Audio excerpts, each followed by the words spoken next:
का गर्भधारण करने पे उसके पति की मृत्यु हो गई। हाँ यानी प्रारब्ध कहीं ना कहीं काम करता है।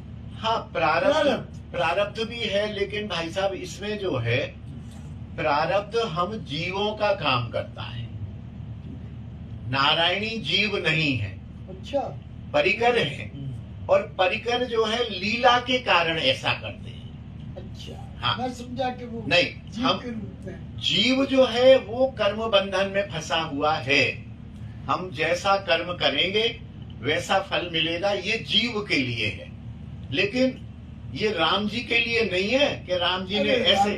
हाँ, राम जी या उनके परिकरों के लिए भी नहीं है। अच्छा। कुछ लोग कह देते हैं कि देखो प्रारब्ध की कितनी महिमा है, राम जी को भी 14 वर्ष वनवास भोगना पड़ा। हे राम राम राम राम, वो लीला है। जैसे विष्णु प्रिया है, अब विष्णु प्रिया को 2 साल हुए विवाह को और महाप्रभु छोड़ के चले गए। अब कोई कहेगा ये तो विष्णु प्रिया ने कोई ऐसे कर्म किए होंगे जो तो पति छोड़ के भाग गया। सही है भारत। अच्छा, कोई ये भी कहेगा कि महाप्रभु के भी ऐसे प्रारब्ध थे कि पत्नी का सुख नहीं मिला। बिल्कुल बिल्कुल, लेकिन ये नहीं है। अच्छा अच्छा, ये जो भगवत परिकर है, परिकर का मतलब वो भगवान के साथ ही रहते हैं, उनको भगवान भेजते हैं, जाओ रूप में जाओ, तुम नारायणी बनना, तुम जाओ, तुम नारायणी के पति बनना, एक उसको पुत्र प्रदान करके तुम अपनी छुट्टी पाना। अब यदि नारायणी के पति नहीं पधारते तो संभवतः एक आध संतान और हो जाती। हाँ सही बात है। होती क्या नहीं? फिर लीला नहीं हो पाती, फिर लीला नहीं हो पाती। तो ये क्या है, ये जो भगवान की जो क्रियाएं हैं ये कर्म बंधन के अनुसार बिल्कुल नहीं है। जो अज्ञानी लोग हैं, बहुत सारे कथाकार कलाकार लोग भी कह देते हैं भगवान राम को भी हाँ, के बंधन के कारण ये हुआ नहीं। वो तो लीला कर रहे हैं। कंस भी उनका परिकर था, उसको भेजा गया कि तुम जाओ, तुम हमारे मामा बनना, तुम ऐसा करना, तुम ऐसा करना, हम आएंगे, हम तुमको मारेंगे।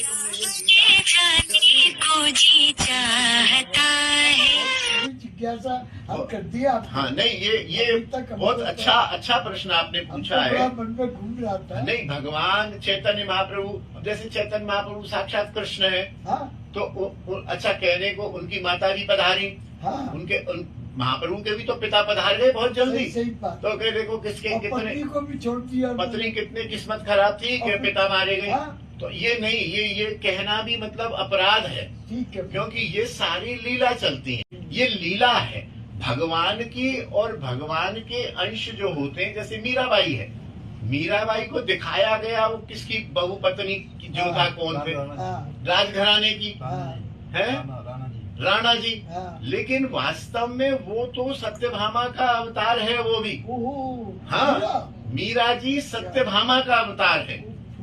सत्यभामा जब द्वारिका जी थी तब वहाँ भगवान राधा राधा राधा राधा करते थे ना, तो उनको लगा कि मैं भी एक अवतार लेके और भगवान कृष्ण की महिमा को समझना चाहती हूँ। मीरा बन गई, तभी वो अगले जन्म में मीरा बनी। मीरा बन के मेरे तो गिरधर गोपाल दूसरो न कोई, लेकिन वो पात्र थी द्वारिकाधीश की। सत्यभामा का प्रवेश वृंदावन में नहीं है, वृंदावन की लीला में।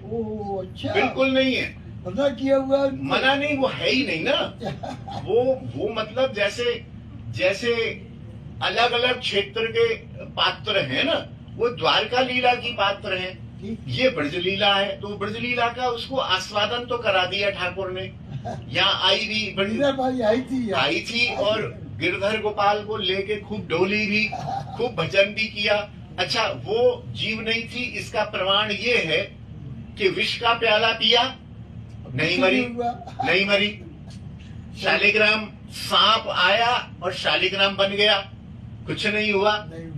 और उसकी मृत्यु भी नहीं हुई। वो सीधी जाके यहाँ से जब जीव गोस्वामी से मिली है, यहाँ वृंदावन में आई है, जीव गोस्वामी से मिली है। अच्छा। और कुछ लोग उसका बात का बतंगड़ बना देते हैं कि जीव गोस्वामी से सब मिलने को आई, तो जीव गोस्वामी का कोई सेवक था, उसने कहा हमारे जीव गोस्वामी किसी स्त्री से नहीं मिलते। हमारे किसी भी शास्त्र में ऐसा है ही नहीं कि जीव गोस्वामी का भी कोई सेवक था। अरे कोई राजा महाराजा थोड़ी थे, जीव गोस्वामी ये लोग तो बाबा जी थे, कुटियाओं में रहते थे, कोई ऐसी महल भी नहीं थी, फ्लैट नहीं थे। सही है। अरे कुटियाओं में रहते थे, खुली कुटिया बाबा जी थी, थे, जमुना जी में नहाते थे, माधुकरी करते थे। सही है। तो कौन कौन सेवक रहा, कहीं वर्णन नहीं है जीव गोस्वामी का भी। रूप गोस्वामी की सेवा जीव गोस्वामी ने की ऐसा तो है, लेकिन जीव गोस्वामी का कोई सेवक रहा ऐसी कोई चर्चा नहीं है। बोले सेवक ने कह दिया हमारे बाबा तो किसी स्त्री को नहीं देखते। तो मीरा जी ने कहा मैं तो समझती थी कि वृंदावन में एक ही पुरुष है, बाकी सब स्त्रियां हैं, ये दूसरा पुरुष कहां से आ गया। तब जीव गोस्वामी पर वास्तविकता ये है कि जब मीराबाई आई हैं तो जीव गोस्वामी की कुटिया के पास आई हैं और जीव गोस्वामी दिव्य दृष्टि से पहचान गए, अरे ये तो मेरी वो सत्यभामा माता है।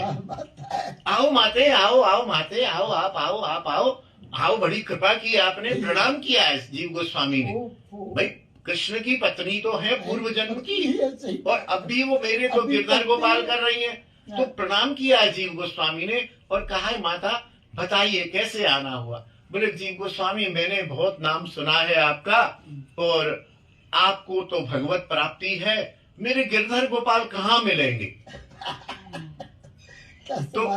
तो जीव गोस्वामी ने कहा है माता गिरधर गोपाल ने तो इस समय नवद्वीप में जन्म ले रखा है और वो उसी समय घटना है क्या? उसी समय मीराबाई की और उनकी चेतन महाप्रभु एक समय की उसी समय घटना। बोले उन्होंने तो वहां जन्म ले रखा है और वे तो हरिनाम का प्रचार कर रहे हैं। तो बोले मुझे कैसे प्राप्त होंगे। बोले देखो तुम जो है द्वारिका लीला की हो, तुमने खूब आनंद ले लिया, कुछ दिन वृंदावन रहो, यहाँ की रज का सेवन करो, संतों से मिलो, यहाँ आनंद करो, यही तुम्हें धाम की प्राप्ति हो गई, मतलब गिरधर गोपाल की प्राप्ति हो गई। लेकिन तुम्हें यहाँ से जाना होगा, तुम द्वारका लीला की परिकर हो, तुम्हें द्वारकाधीश ही स्वीकार करेंगे, गिरधर गोपाल तुम्हें स्वीकार नहीं करेंगे।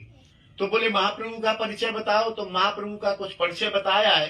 तो मीरा जी ने पद गाया है, अब तो हरि नाम नो लागी, सब जग को यह माखन चोरा, नाम धर्यो वैरागी।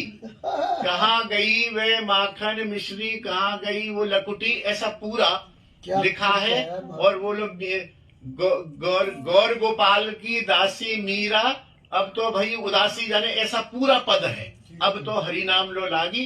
फिर जीव गोस्वामी को प्रणाम करते हुए मीरा बोले आपने मेरा जो मैं जीवन भर से भटक रही थी, गिरधर गोपाल गिरधर गोपाल गिरधर गोपाल, बात तो सही है, अब मैंने गिरधर गोपाल का जितना आनंद लेना था ले लिया, अब मैं द्वारका जाती हूँ। और द्वारका जाके और वो जो कौन है वो रणछोड़ प्रभु थे, रणछोड़ थे या द्वारकाधीश में जाके और गई है और विलय हो गई, उसी उन्हीं में ही विलय हो गई। विलय होने का ही अर्थ है कि ये परिकर हैं, ये परिकर हैं। तो मीरा कोई अपने कर्मों का फल नहीं भोग रही थी यहाँ पर, मीरा तो लीला करने आई थी, लीला करी और श्याम सुंदर में अपने रणछोड़ में समा गई। तो इसलिए यह कभी भी भगवत लीलाओं में नहीं समझना है, क्योंकि ये जितने भी हैं ये सब परिकर भूत हैं। ये दोबारा से हम लोगों के जीवों के कल्याण करने के लिए दोबारा से पृथ्वी पर आते हैं और ये दुख सुख उखाड़ पछाड़ झटके फटके भक्ति के ये सब दिखा के हम लोगों को हिम्मत बंधाते हैं, हमें हिम्मत बनाते हैं कि घबराइए मत, भगवान है, भगवान भी है। और दूसरा क्या है कि दुख सुख आएगा, क्योंकि ये